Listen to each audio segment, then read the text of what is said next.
Hello મિત્રો, good morning. સ્વાગત છે આજના નવા બ્લોગમાં. મિત્રો, આશા રાખું છું આપ સૌની તબિયત સારી હશે. મિત્રો, આજે હું સવારે મૂળા લઈને માર્કેટમાં ગયો હતો અને ત્યાંથી આવીને પછી ત્યારબાદ ઘઉંના પાકમાં પાણી આપવા માટે આવી ગયો છું.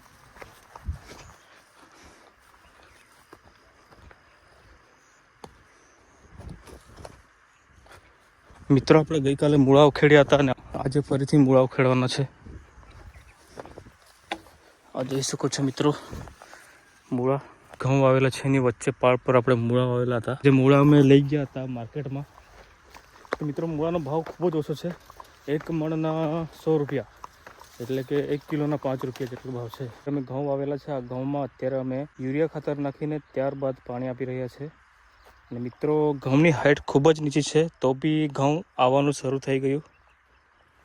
જોઈ શકો છો મિત્રો, હાઇટ બહુ નીચી છે, લગભગ 1 વેટ જેટલા છે ને ઘઉં આવવાનું શરૂ થઈ ગયું.